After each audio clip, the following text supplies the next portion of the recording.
is a short video lecture to make up for the video lectures that we missed last week. So in class, by this point, we've talked about how to deal with weak acid solutions and how to find the pH of a weak acid. Now, we're going to look at how to deal with acids that can get rid of more than one proton. These are polyprotic acids.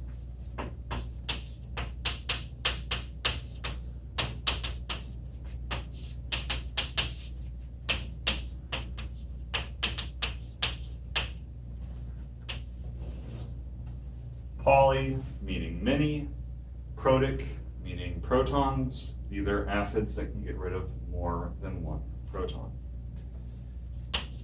We have seen monoprotic protons, or monoprotic acids at this point. HCl, hydrochloric acid, HBr, hydrobromic acid, acetic acid, and vinegar.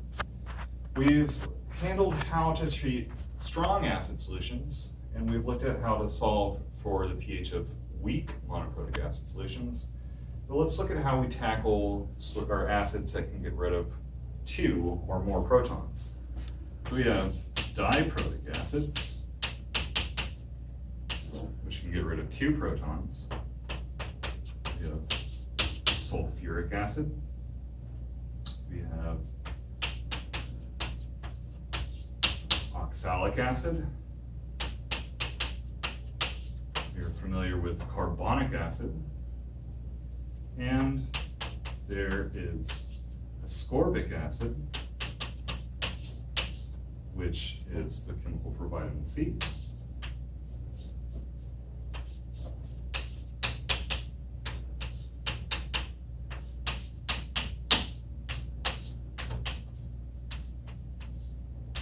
You'll deal with these guys in organic chemistry. We also have triprotic acids, which can get rid of three protons, and the most familiar one is, of course, phosphoric acid. Now, in the case of both of our diprotic and triprotic systems, we can get rid of more than one proton. So solving for the pH of these solutions is a little bit more involved than dealing with the monoprotics, but we'll see that there's a couple tricks that we can use to simplify the systems and make the work a lot easier.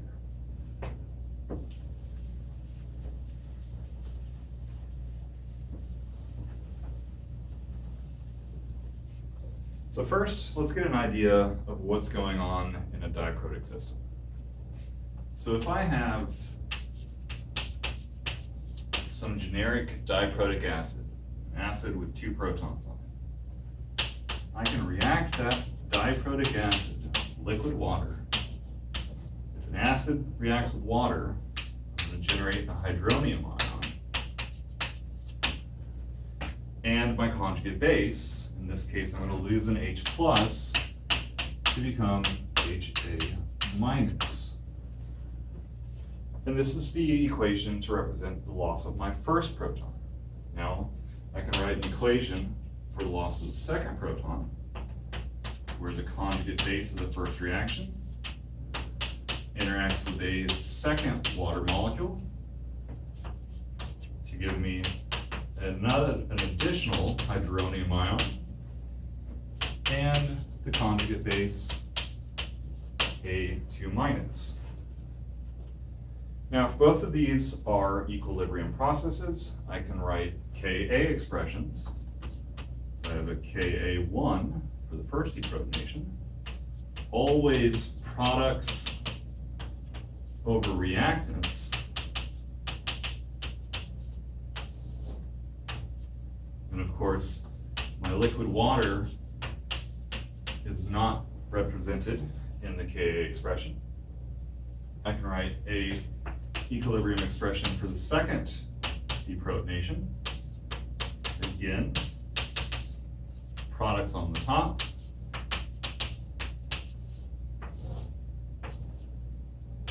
And reactants on the bottom. So these two K expressions can represent how to find the hydronium ion concentrations in my solutions at equilibrium. So let's look at a couple generic problems.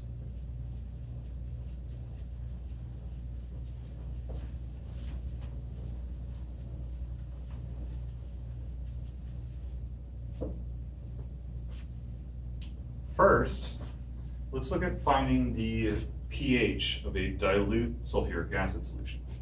So let's find the pH of a 0.01 molar H2SO4 solution. And to be good, let's say this is at 25 degrees Celsius. Now, H2SO4 is a strong acid, at least for its first deprotonation. So for my first reaction, H2SO4, liquid water, this will go to completion because this is a strong acid, one of the 6 we needed to have memorized. Conjugate base.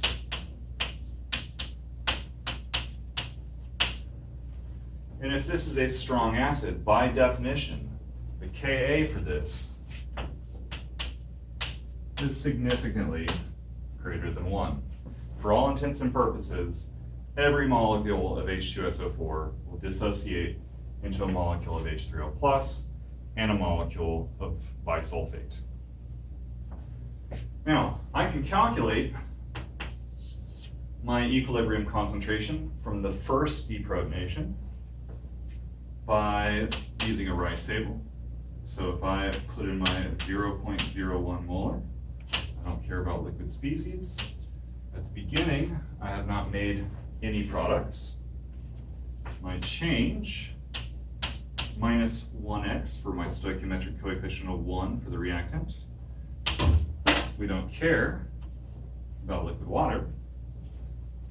We are gaining plus 1x for hydronium, plus 1x for bisulfate.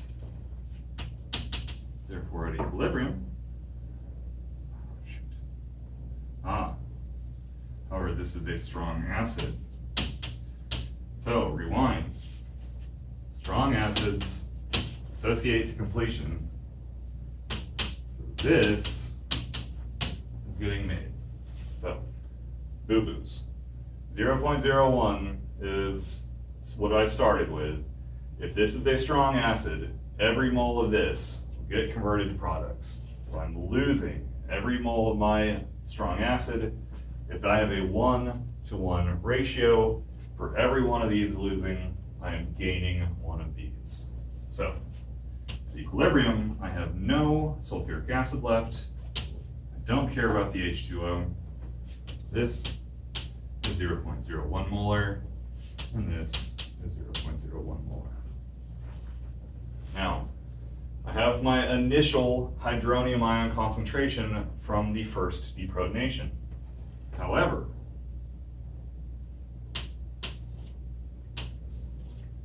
the bisulfate ion is capable of dissociating by interacting with water to form an additional hydronium and the sulfate ion. And the Ka for this is Ka2. This is 0.012. This is a weak acid, and it is not such a weak acid that I cannot neglect the appreciable creation of hydronium ions here. So I'm going to have to solve an additional Rice table to solve for my true equilibrium concentration. So using that reaction as my start, my initial concentrations, I've already found here. This is 0.01. Still don't care about liquid water, but now Whereas in before, I had generated no hydronium ions. Now I have hydronium ions to start with. These are 0.01 to begin with. Now, my sulfate ion, I have yet to produce any. That is still 0. Now, my change, this is a weak acid, so this is minus X. Don't care. Plus X, plus X. And my equilibrium is therefore 0.01 minus X. We don't care. 0.01 plus X and X. Now, solving this is going to be a little tricky.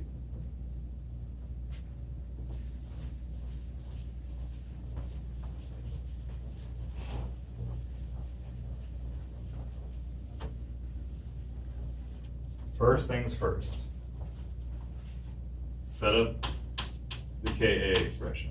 For my Ka2, the reaction is H3O plus times sulfate over bisulfate.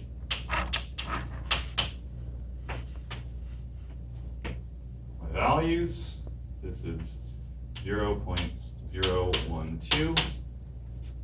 This 0.01 plus X, X, 0.01 minus X. We have a quadratic equation here. If I bring the denominator over by multiplying and simplify the right-hand side,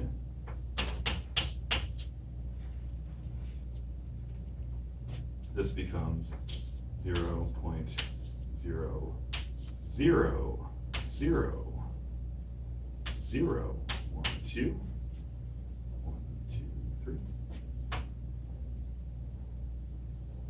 And minus 0.2x.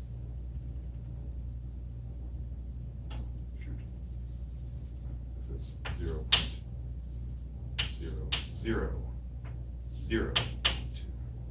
3 zeros is equal to 0.01x plus x2. This will simplify to x squared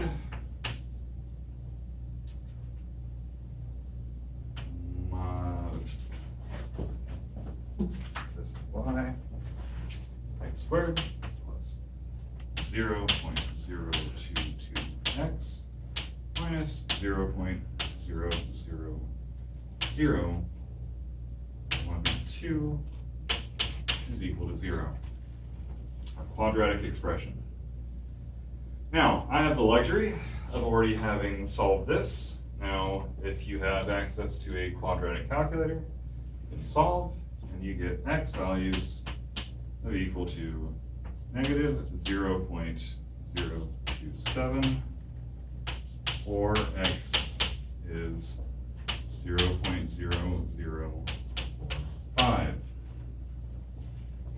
Now, x, either of these values can be true, but if I look at my table here, if I substitute in the negative value into the table, that would give me a negative concentration for sulfate. We cannot have negative concentrations of things. So, in order to determine which x to use, I'll place these in the equation. A negative value does not make any sense.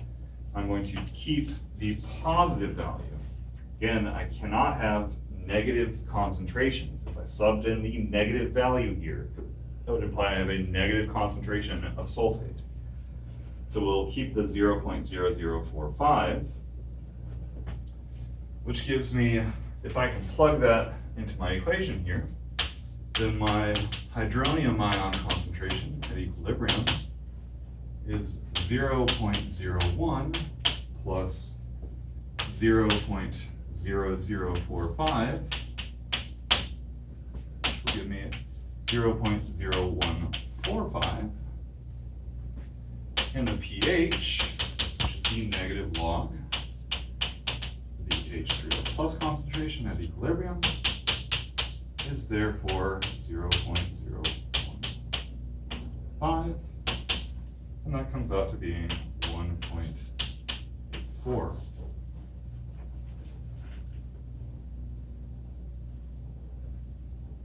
Now, that is a dilute acid solution. Okay, we're done. I'm sweaty.